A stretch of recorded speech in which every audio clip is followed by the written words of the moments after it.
Dimanche, mesdames et messieurs, nous nous retrouvons pour notre rendez-vous de chaque week-end.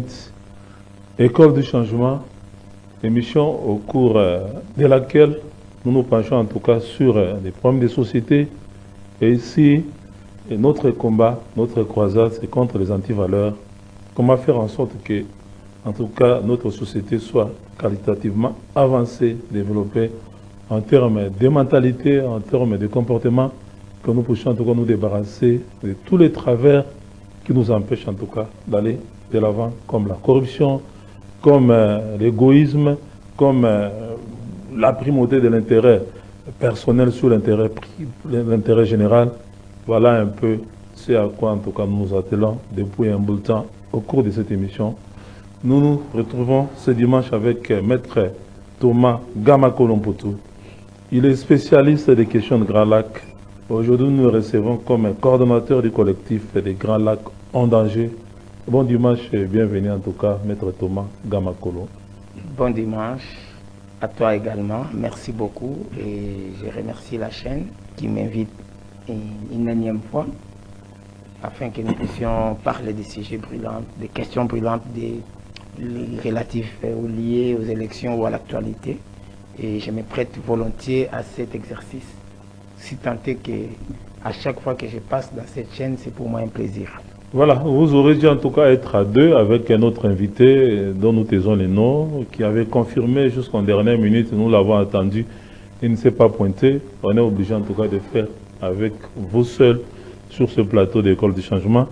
Nous allons en tout cas nous intéresser, faire un peu l'autopsie du processus électoral en cours en République démocratique du Congo. Et un processus qui va déboucher sur la tenue le 20 décembre 2023 sur l'organisation des élections générales au niveau de la présidentielle, des législatives nationales et provinciales, ainsi que les élections communales. Et on remarque que nous sommes déjà en pleine campagne électorale. Et on note qu'il y aura beaucoup de dérapages au cours de cette campagne électorale, beaucoup d'intolérance, beaucoup de messages de haine qui n'augurent pas, semble-t-il, selon la Commission nationale des droits de l'homme qui a tiré la sonnette d'alarme, pas en tout cas une période électorale, post-électorale apaisée.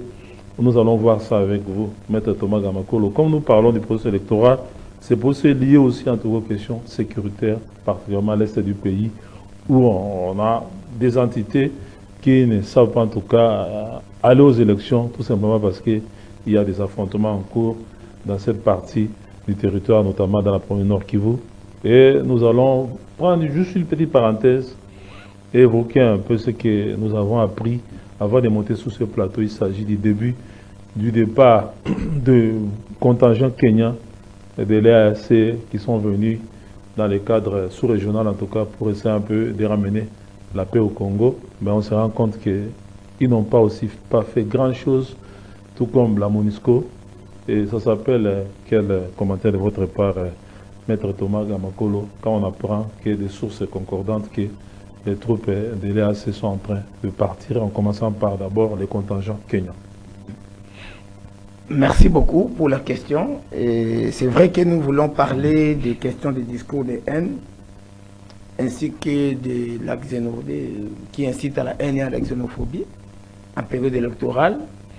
Nous voulions essayer un peu de faire décortiquer ou analyser, passer au crible la plupart des discours qui ont été tenus durant ces 10 jours ou cette dizaine de jours de campagne électorale. Mais c'est quand même important, comme vous venez de le souligner, de parler également des problèmes sécuritaires, puisque nous ne sommes pas sans savoir qu'une bonne partie de notre République est en quelque sorte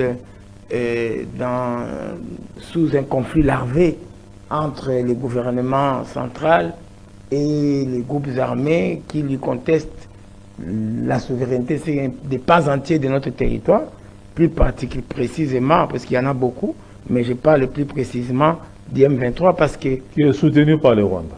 Bon, d'après le gouvernement, moi je ne vais pas entrer, je n'aime pas trop, à chaque fois que nous parlons, parler du Rwanda. Nous parlons du Congo. Parlons du Congo. Il y a une rébellion, on l'a définie comme telle, donc c'est supposé que ce sont des Congolais qui se sont soulevés. Quant au soutien, je ne suis pas très au fait de qui les soutient réellement. C'est le gouvernement qui nous informe que c'est une agression ou que c'est un soutien. Moi, je suis là en tant qu'observateur. J'observe que pour le gouvernement, résoudre les problèmes des M23, c'est résoudre tous les problèmes de sécurité qu'il y a à l'Est. Puisque tous les problèmes de sécurité à l'Est se focalisent sur les M23.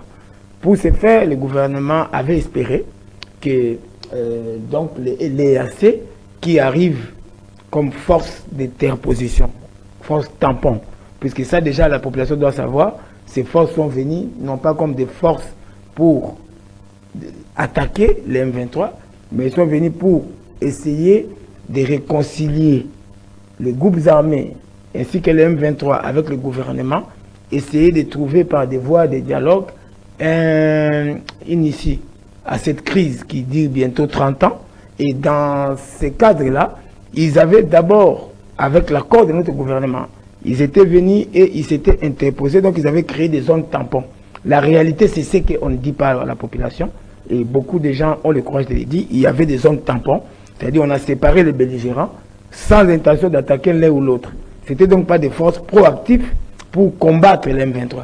Contrairement à une certaine opinion qui est dominante au sein du gouvernement. C'était sûrement les attentes des Congolais. Oui, bon, les attentes c'est une chose, mais moi je suis en train de parler... Les attentes des Congolais étaient que quand vous venez à la rescousse de la RDC, vous devez en tout cas aider la RDC à faire face à la rébellion ou à l'agression pour pouvoir pacifier ces territoires. Vous savez, messieurs les journalistes, tout le monde a besoin de vivre, y compris les souris parfois, bien que leur vie est nuisible, fuient la mort. Il est impensable pour nous les Congolais de penser que d'autres pays peuvent venir nous libérer ou résoudre nos problèmes. Cette façon de voir les choses... Nous aider tout simplement. Je ne les partage pas. Je ne les partage pas. Pourquoi? Parce que ces gens sont venus dans le cadre des accords bien précis. Et dans l'accord, leur mandat était bien défini. Ce n'était pas un mandat de faire la guerre au M23. Les accords de Luanda, les accords...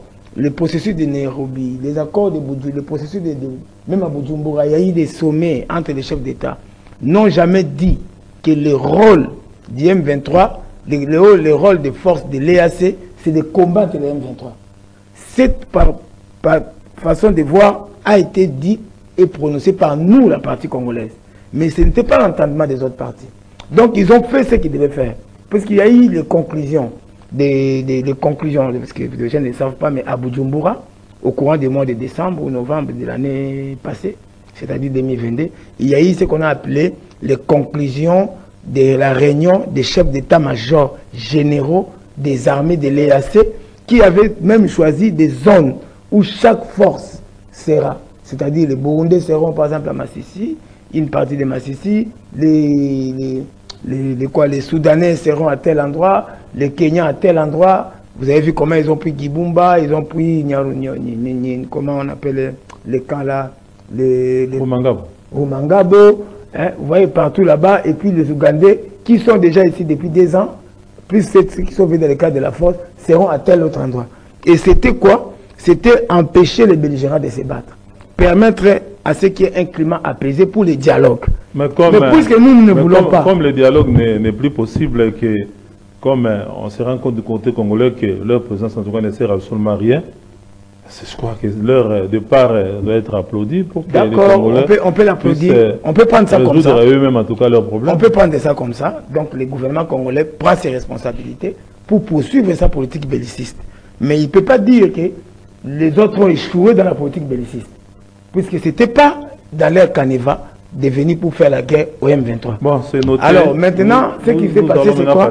Il n'y a pas de gens de la SADC, puisqu'entre-temps, ça, si vous n'avez pas souligné, nous attendions les gens de la SADC. Moi, je crains particulièrement que maintenant, on sera face à face avec nos belligérants. Donc, ça peut aussi compromettre les élections dans d'autres zones. Pourquoi? Parce que moi, je pense qu'ils auraient dû partir au moment où les forces de la SADC arrivaient. Donc vous auriez souhaité que la SADC arrive remise et reprise entre l'EAC et la SADC. Pour ne pas créer peut-être un vide. Un vide sécuritaire. Et ce vide sécuritaire peut compromettre les bons déroulements des élections. Il faut s'assurer que le gouvernement va en tout cas combler ce vide sécuritaire si jamais il existait. Merci beaucoup, Maître Thomas Gamako Lompoto. Vous êtes spécialiste des questions des Grands Lacs, coordinateur du collectif Grand Lac en danger. Rapidement, Grand Lac en danger, pourquoi ce collectif? Qu'est-ce Oui, qui vous fait le Grand dire Lac que à danger. le Grand Lac était en danger? Le Grand Lac à danger, il est en danger parce que d'abord, je rappelle que notre pays et tous les pays africains qui sont dans les Grands Lacs sont des pays frontaliers au Grand Lac. Donc nous sommes une communauté de frontaliers qui est appelée à avoir une communauté de vie, dans la mesure où les gens passent de part et d'autre des frontières pour pouvoir soit faire les commerces, soit visiter les lacs, d'autant plus que nous avons même des communautés qui sont de part et d'autre de la frontière. Comme par exemple, quand vous êtes en Ouganda, vous allez voir qu'il y a les membres de la communauté Yira, ou du royaume Yira, qu'on appelle ici les Nande, qui sont en Ouganda et qui sont au Congo. Vous allez voir qu'il y a des Hutus congolais, il y a des Hutus rwandais. Il y a des Tutsis congolais, il y a des Tutsis rwandais. Il y a des Ima qui sont ici, du côté du Congo, mais qui sont également du côté de l'Ouganda. Et quand vous descendez même plus bas, au niveau d'ici, vous allez voir qu'il y a des Bafuliro ici. Il y a des Bafuliro du côté des Burundi, il y a des Bembe ici, il y a des Bembe du côté des Burundi. Tout comme ici à l'ouest, par exemple, oui. On a des ethnies qui sont à cheval. À cheval, il y a des, il y a des Lari, à Brazza, comment on les appelle, ici chez nous, les Banyanga, ici au Congo. Et il y a des communautés comme ça partout, tout au long de ces grands lacs, qui est une communauté de frontaliers. Et cela nous a poussé à réfléchir qu'il faut travailler pour la cohabitation pacifique de toutes ces communautés pour apaiser la région, pour éviter une conflagration générale au sein de la région. Et les conflits, notamment des Hutus et des Tutsis, qui avaient commencé au Rwanda, vous avez vu que ça a traversé jusqu'au Congo. Donc vous savez que tout ce qui se passe au Rwanda a un impact au Congo, soit en bien, soit en mal, et vice-versa. Et donc il fallait, d'après nous, faire en sorte que toutes ces communautés-là puissent apprendre à vivre ensemble, créer un vouloir vivre ensemble. C'est pourquoi nous avons salué, notamment nous, dans le cadre de notre collectif Grand Lac à danger, nous avons salué le fait que le Congo soit dans une organisation sous-régionale un peu du genre de ce que nous avions connu à l'époque des CEPGL. Vous voyez, nous avons souhaité qu'il y ait cette intégration régionale. Et s'il n'y a pas cette intégration régionale, nous craignons la conflagration générale, puisque nous risquons de nous retrouver. Aujourd'hui, vous allez voir au Congo, nous avons combien d'armées? Plus de 5 armées. Et vous avez vu que le Burundi s'est battu aux côtés de notre armée, contre des forces qui sont considérées comme étant appartenant à l'ethnie Tutsi, c'est-à-dire les M23. Nous risquons, et nous soupçonnons les autres qui sont un peu comme nilotiques, de soutenir les M23. Donc nous risquons de nous retrouver dans une situation où nous avons plusieurs armées au Congo qui peuvent se centrer dedans. Vous comprenez? Et c'est pourquoi nous considérons que le Grand Lac ne peut avoir la survie que dans la mesure où toutes ces populations-là, qui sont frontaliers, vivent en paix et dans une concorde. Voilà. Dans le cas contraire... Donc les Grands Lacs en danger, votre collectif, vous travaillez en tout cas pour amener toutes les ethnies, tous les groupes communautaires qui vivent dans les différents pays, qui sont à cheval entre les différents pays, vivent en tout cas en paix. Et pour cela, il faut en tout cas aussi une communication pacifique aussi, pas une communication guerrière, belliciste. Merci beaucoup, Maître Thomas Gamakolo. On avance et on prend maintenant en charge notre sujet du jour. Il s'agit du processus électoral en cours qui va déboucher le 23 décembre 2023, en tout cas à l'organisation des élections générales. Et si on vous demandait, vous êtes congolais, vous êtes un observateur de la vie politique congolaise aussi, bien que vous êtes focalisé sur les questions de Grand Lac, comment vous jugez ce processus électoral, comment il est conduit et comment il est en train de cheminer? Oui, nous avons fait 10 jours de campagne plus ou moins, parce que je pense que la campagne plutôt, voudrais-je dire, a commencé le 19 novembre. Nous sommes aujourd'hui les 3 décembre, donc une dizaine de jours s'est déjà entre-temps écoulé entre les moments où la campagne avait débuté maintenant et l'observation que moi j'ai fait en tant qu'observateur averti sur le plan communicationnel de la manière dont la campagne est en train d'être menée. C'est une observation qui me laisse un peu pantois, dans la mesure où je suis étonné de constater la prolifération des discours racistes, des discours haineux et des discours xénophobes. Pourquoi je l'ai dit? Je l'ai dit parce que vous allez constater que en partant même des acteurs culturels comme des musiciens d'Ivoire, je peux citer ici JB Piana, je peux citer Robinho, parce qu'ils sont les plus connus, mais même d'autres moins connus. Quand vous suivez la manière dont ces campagnes, les chansons qui sont scandées pour soutenir leurs champions, comment est-ce qu'ils chantent, vous allez voir que de l'autre côté, on parle des Égyptiens ici, vous ne les verrez plus jamais. Vous verrez de l'autre côté, on parle comment dirais-je, Toboïba candidat, ou la nationalité douteuse. Et le fait de pouvoir mettre la nationalité au centre du discours politique comme étant le programme et l'unique programme des candidats, pour moi, me cause un souci. Pourquoi ça me cause un souci? Parce que c'est là... Mais c'est des bonnes guerres, non, entre candidats. On cherche à disqualifier l'autre auprès de l'opinion et pour gagner sa oui, faveur. Mais moi, oui, c'est peut-être de bonnes guerres, mais il faut savoir qu'après la guerre, il y a la vie. Il y a la vie communautaire, il y a la vie de la nation qui doit pouvoir continuer, puisque après les élections, le Congo continuera. Donc les personnes qu'on a traitées hier ou pendant la campagne, d'étrangers, des Burundais, des Rwandais, des Zambiens ou des Grecs ou des Blancs ou je ne sais quoi, toutes ces personnes, vous serez obligés de composer avec eux. Pourquoi? Parce que ce sont des leaders d'opinion qui sont suivis par des millions de personnes qui comptent sur eux, qui ont foi en eux. C'est-à-dire que tout candidat, je peux prendre l'exemple de Dr Mukwege, qu'on a traité longuement des Burundais. Vous comprenez, alors que nous connaissons Mukwege, que c'est un prix Nobel de paix congolais, et qu'il a fait ses études ici, il travaille ici, on connaît son hôpital. Prenons rien que ces cas-là. Mais c'est quelqu'un qui, derrière lui, a des gens. Les gens qui font partie de sa tribu se sentent rejetés. Et vous savez, les rejets, c'est la souffrance psychologique la plus grande qui puisse exister. Elle crée une frustration qui est susceptible de provoquer une agressivité. Et donc, nous sommes en train d'analyser cela à travers ces lunettes-là. Et nous disons que en analysant cela, nous voyons qu'on met en danger le vouloir vivre ensemble, tout simplement parce qu'on trouve que c'est des bonnes guerres pour garder le pouvoir. Et nous souhaiterions... Même ceux qui veulent conquérir le pouvoir, eux aussi, ils apportent aussi des discours aussi qui dérangent aussi la tranquillité des Congolais aussi. Donc, il n'y a pas que ceux qui veulent conserver le pouvoir qui excellent dans ce genre de discours. Ces discours-là doivent être condamnés. C'est-à-dire que je ne peux pas, par exemple, comprendre que quelqu'un qui veut conquérir le pouvoir, en lieu et place de parler de son projet de société, de dire voilà mon programme, en quoi moi je peux faire mieux que les chefs de l'État, qui est actuellement au pouvoir et qui est candidat à sa propre réélection, qui quitte ce terrain pour dire par exemple que ne le votez pas parce qu'il est de telle tribu. Vous comprenez? S'il y a de tels arguments, c'est pourquoi vous avez vu que même le CNDH a tiré la sonnette d'alarme. La Commission nationale des droits de l'homme. La Commission nationale des droits de l'homme a tiré la sonnette d'alarme pour dire que voilà, la campagne est en train de virer vers des discours haineux et est en train d'inciter à la violence et à la haine ethnique. Mais quand donc, par exemple, ceux qui sont dans l'opposition, les candidats de l'opposition, disent que voilà, il ne faut pas voter celui qui est aux affaires parce qu'il aurait mal géré, tout ça. Des fois aussi, ça les énerve aussi. Bon, ça, ce n'est pas un discours haineux.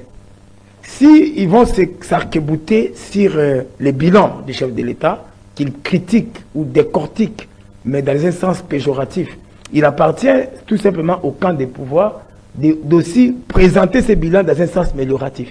Vous comprenez? Puisque là, c'est des bonnes guerres. Mais quand on déborde, je prends un exemple simple. Dernièrement, j'étais en train de suivre à la télé, à Top Congo, j'ai suivi un député national, je crois, Ntingi Pouloulou, qui est candidat à sa réélection, qui n'est pas donc sûr lui-même d'être réélu. Et pendant qu'il parlait, il dit qu'il y a 47 députés étrangers. Vous comprenez? Au sein de l'Assemblée nationale. Au sein de l'Assemblée nationale. Et le journaliste se demande comment siège-t-il. Il dit, ah, voilà, voilà. Et j'ai vu qu'il y a 7 députés dans les Massissi, 6 sont rwandais. Vous comprenez? Lorsque vous voyez, il cite le prof Ayobangira. Il le cite comme rwandais. Il cite Mangatuchu comme rwandais. Alors que pour le cas, par exemple, de Mangatuchu, il y a eu même la haute cour militaire qui l'a jugé, n'a pas dit à la fin de son arrêt qu'il était étranger. Vous voyez, il ne se rend même pas compte que c'est un discours qui incite à la haine et vous sentez cette tuttiphobie. Et ça, ce n'est pas des bonnes guerres. Le racisme n'est pas un argument. La xénophobie n'est pas un argument. Le tribalisme n'est pas un argument. Il faudrait que les gens les comprennent. Puisque si maintenant la famille de Mongachouchou, qui se sent lésée par exemple par ses propos, fait une action contre lui pour diffamation, il sera traîné devant la justice. Vous comprenez même l'inconséquence, l'inconscience. Ça peut être dit dans les cabarets par des gens, des petits peuples, des Congolais lambda, on peut comprendre, mais pas quand on est député et qu'on est appelé à être réélu et à exercer des fonctions comme celles des députés. Il devait quand même savoir que dans notre pays, il y a des Congolais qui sont quand même Hutus, comme Ayobangi, là, c'était un Hutu, mais des Massissi, c'était notable des Massissi. Il ne connaît pas la géographie du coin, il ne connaît pas les réalités du coin, il doit s'informer. Il ne peut pas dire que tous les députés, il y a des députés comme Seguiobe, il y a des députés comme des membres du Parlement, je ne sais pas si le prof Nyabirungu est là-dedans, si le prof Ndesho est là-dedans, il y a des députés comme Gilles Mugiraneza, Materania, tous ces députés qui sont Banyarwanda, donc Hutu confondus. Pour lui, tous ces gens-là dont le nom, dans lesquels il y a des « sont des étrangers. Et vous allez me dire que c'est de bonnes guerres. Non, je ne pense pas. Je ne pense pas que c'est de bonnes guerres. Je pense que même la CESAC doit pouvoir se lever, s'insurger contre ce genre de discours. Ceux qui n'ont rien à dire, qui n'ont aucun bilan à présenter ou qui n'ont pas des programmes, des discours-programmes à présenter, ils doivent se taire. Mais ils ne doivent pas considérer qu'invectiver l'autre, indexer l'autre, stigmatiser l'autre, traiter l'autre d'étranger est un argument de campagne. Non, pas du tout.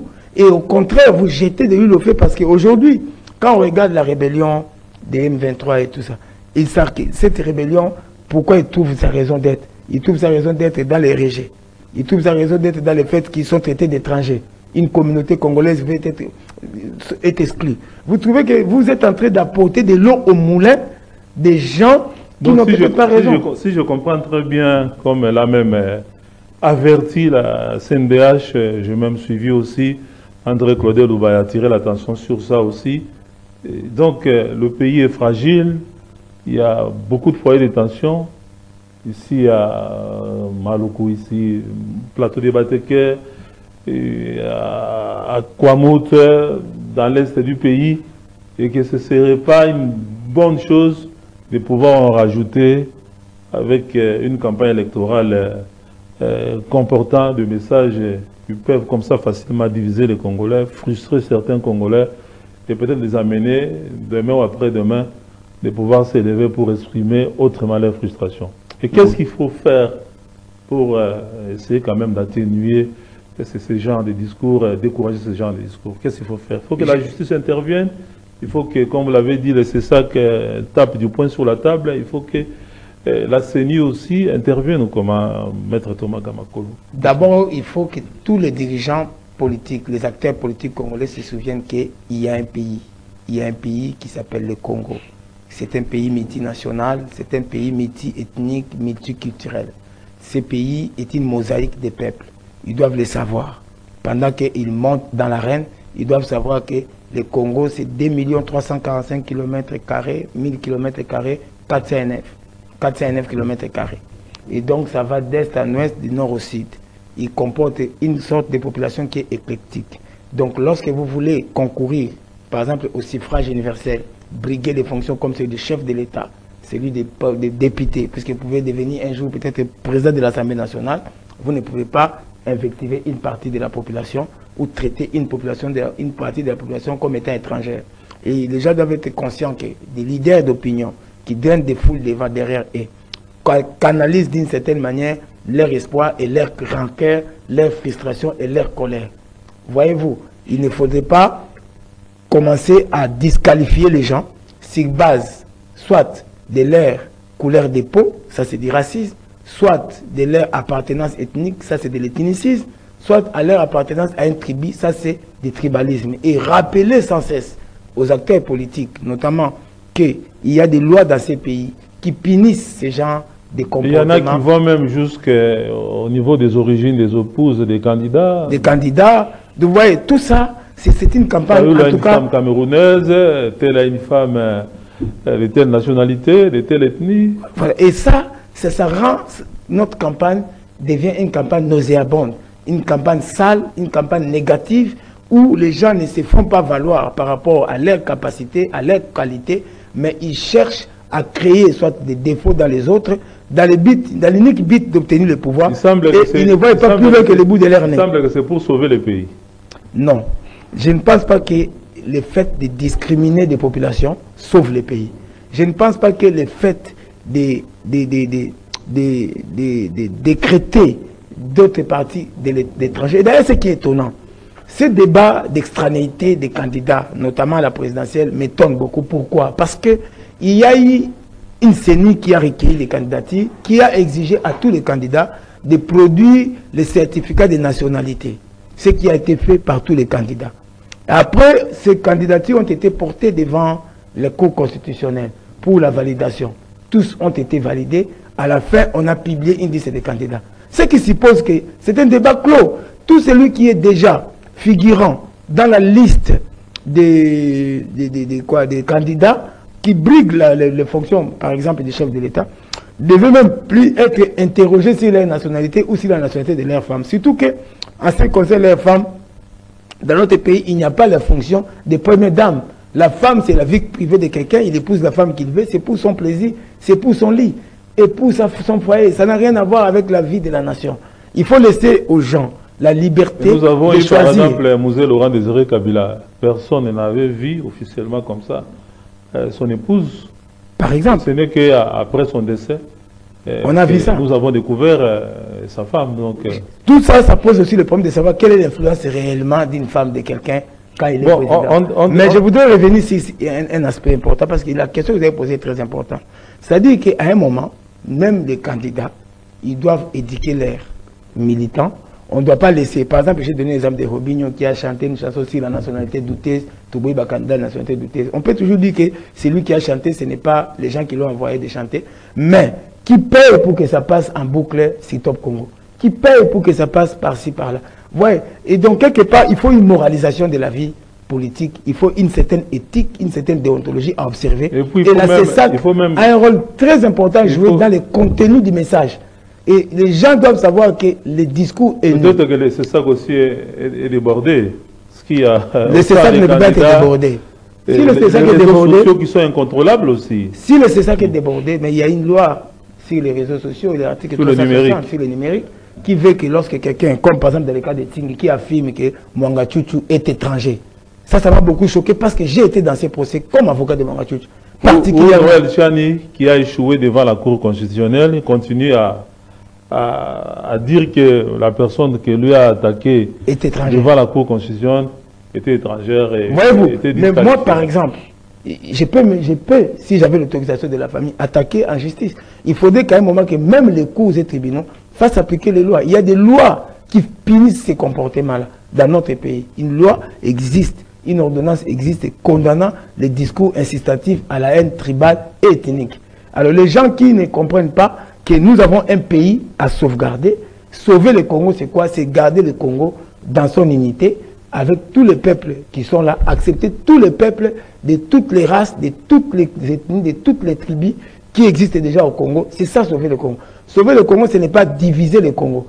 S'il y a des gens qui estiment qu'ils sont des sauveurs, parce qu'ils veulent créer des dangers illusoires de leur imaginaire, afin de paraître comme protecteurs, peut-être ça... Et surtout que dans ces pays, on a beaucoup d'hommes d'affaires étrangers, libanais, chinois, indiens, qui ont la nationalité congolaise. Par exemple. Et qui n'ont pas de problème. Par exemple. Moi, je vois mal qu'aujourd'hui, on traite, par exemple, certains candidats d'étrangers, tout simplement parce que vous estimez que c'est un candidat qui en dehors de ces discours haineux que nous redoutons tous occuper, comme l'a averti la Commission nationale des droits de l'homme, CNDH, qui en tout cas de mettre de l'huile sur le feu, il y a aussi des actes d'intolérance, par exemple. Il y a certains candidats qui se plaignent que leurs affiches sont déchirées, leurs banderoles sont enlevées. J'ai même vu, par exemple, un confrère, Van Frédéric Chilanda, qui nous a montré sur Facebook, par exemple, les affiches de Dodo Mukwege qui ont été déchirées, par exemple, et détruites à Kananga. Bah, Ce genre d'actes aussi, c'est quoi? Ces genres d'actes existent et sont de plus en plus légion. Nous avons enregistré... Même en 2006, 2011, on a toujours... Oui, mais il y a le problème, c'est que c'est pas que ça n'a existé que maintenant. Le problème, c'est l'acuité avec laquelle ces actes se présentent. Vous comprenez? C'est un problème d'ampleur. C'est-à-dire qu'ici, il y a une impunité quasi généralisée dans certains camps. D'un certain camp.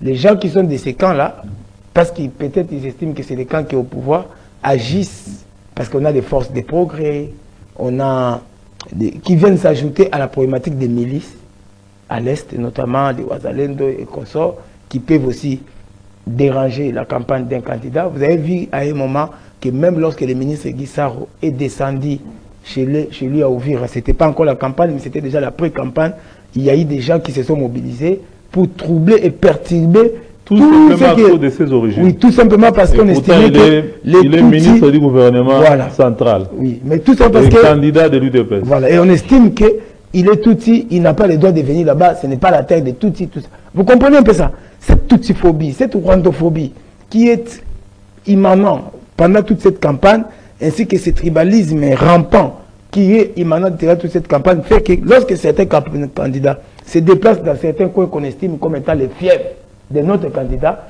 il a tout à craindre. Ces affiches, quand elles sont mises, c'est arraché. Lorsqu'il arrive là-bas, je prends l'exemple de Fayoulou, par exemple, qui est arrivé dans le Kassai central, voilà. Et il a été caillassé. Il a été caillassé. Je prends l'exemple de Denis Sessanga, qui a été caillassé à Kananga. Nous voyons l'exemple de l'autre, le gouverneur, le vice-gouverneur de Kananga, qui a dit qu'il ne va pas permettre aux gens de venir faire campagne là-bas s'ils ne battent pas la campagne pour X candidats. Mais il y a aussi dans l'ex, il y a dans les grands Katanga aussi à Malembankoul, on a oui, je dis ceci, je dis des actes aussi à Malembankoul. Très déplorables. Et cela donne lieu à quoi? À une violence qui est caractéristique quand même de cette campagne, une violence beaucoup plus grave, beaucoup plus grande que ce que nous avons toujours connu lors des précédentes échéances électorales. Bon, et c'est à déplorer. Là, je voulais même dire que, par exemple, j'apprends que le lundi, il y aura ville morte à Kananga, alors que ça coïncide avec la venue d'un candidat. Vous comprenez un peu? Tout ça, nous sommes en train d'enregistrer et nous considérons que la campagne ne se déroule pas dans des conditions apaisées. Est-ce que vous avez vraiment l'impression que les uns et les autres se rendent compte du tort qu'on est en train de faire au pays et surtout au vivre ensemble? Je n'ai pas cette impression parce que je n'ai pas encore vu, par exemple, celui qui est le garant de l'unité nationale prendre sa parole pour dire à ses militants ou à ceux qui les soutiennent ou à d'autres partis, puisqu'il demeure toujours notre chef d'État, en dépit du fait qu'il a brigué à sa propre réélection, mais il est toujours le chef de l'État, il est toujours en tant que tel garant de l'unité nationale et de la cohésion nationale. Je voudrais bien que lui-même prenne sa parole, mais au moins et que tous les autres candidats fassent de même par rapport à leurs militants pour laisser quand même à la campagne de se dérouler dans un climat apaisé. Au moins, nous ne l'avons pas entendu, par exemple, dire que tel candidat n'est pas congolais. Là, il n'a pas dit ça. Le problème, ce n'est pas ça. Ici, le problème, c'est de dire maintenant que tous les candidats sont congolais. Puisque l'abstention, le silence dans ces conditions où nous sommes, parce que je vous ai dit que l'ampleur est telle que nous risquons une implosion, une conflagration généralisée. Donc, en tant que garant, ce n'est plus le moment de se taire, c'est le moment de parler, de dire maintenant à tout le monde que apaisez-vous. Tout celui qui est candidat, reconnu par la CENI et par la Cour constitutionnelle, ne peut pas être étranger, il ne peut être que congolais parce qu'il y a une vérification. Votre mot de conclusion, votre message en tout cas à vos compatriotes par rapport aux enjeux électoraux en cours, Maître Thomas Gamakolo, vous qui êtes congolais. Le meilleur candidat pour nous tous en tant que Congolais maintenant doit être la République démocratique du Congo. Et cette République est en danger. Il est en danger non seulement dans sa partie est, qui est les Grands Lacs, mais il est en danger partout, plus ou moins, puisque vous savez que par exemple à Kisangani, il y a les Lengola et les Mbole qui se battent, qui s'entretuent. Pourtant, ils vivaient paisiblement. Il y a les Teke et les Bayaka. Et au niveau de Malembankoulou, il y a eu des Kassaïens qui ont été attaqués. Au niveau de Kasumbalesa, il y a eu des Katangais qui ont été attaqués. Donc il y a beaucoup trop de soubresauts qui font que nous risquons de nous battre pour quelque chose qui est en train de s'effriter. Et les multinationales et les autres peuvent profiter de cette situation pour nous diviser durablement. Ne croyez pas que c'est quelque chose d'impossible, puisqu'il y a des pays qu'on ne pouvait même pas imaginer qui pouvaient se séparer, comme le Soudan, qui s'est quand même séparé parce qu'il n'y avait pas de vouloir vivre ensemble. Et donc, le Congo a eu un commencement, et tout ce qui a commencé peut avoir une fin. Donc, nous devons considérer tous, et tous les candidats, je les invite à considérer que nous avons un seul intérêt, un seul bien commun, notre maison, le Congo. Donc, nous ne devons pas attiser la haine ou encourager des discours qui vont dans le sens de stigmatiser des ethnies, dans le sens de stigmatiser les autres personnes d'étrangers, en les traitant d'étrangers, ou même les femmes des gens. Chacun doit se centrer sur son bilan, ou son programme, ou son projet de société, et débattons pas des hommes, mais débattons des idées. Je pense que de cette manière-là, nous allons beaucoup aider les Congo. Merci beaucoup, Maître Thomas Gamakolo Mpoto, pour ces sages conseils, ces sages recommandations à vos compatriotes congolais. Notre émission, en tout cas, a un caractère pédagogique, école du changement. Nous aurions voulu, en tout cas, avoir un autre invité pour débattre avec Thomas Gamakolo. Malheureusement, c'est lui qui nous avait donné son accord de principe, dont nous taisons les noms, ne s'est pas en tout cas pointé à l'émission. C'est pourquoi on était obligé de faire cette émission avec un seul invité. Et notre objectif pour faire cette émission n'est pas en tout cas d'indexer ou de stigmatiser un camp contre un autre. Notre objectif, c'est en tout cas de dire que ce que nous faisons au cours de cette campagne-là n'est pas une bonne chose pour la survie du pays, pour les vivre ensemble. Merci beaucoup, Maître Thomas. Vous avez donné des bons conseils aux uns aux autres. Nous espérons que ça va être suivi pour que nous ne puissions pas, en tout cas, demain dire si nous savions, si nous le savions. Maintenant que nous savons que ce que nous faisons n'est pas bon, il est temps, je crois, que nous puissions nous ressaisir parce que nous n'avons que les Congo comme pays et nous devons en tout cas les sauver. Ce ne sont pas les discours incendiaires, ce ne sont pas les incitations à la haine qui vont faire en sorte que nous puissions construire un pays plus beau qu'avant, plus uni qu'avant. Merci de nous avoir suivis. Rendez-vous en tout cas est pris.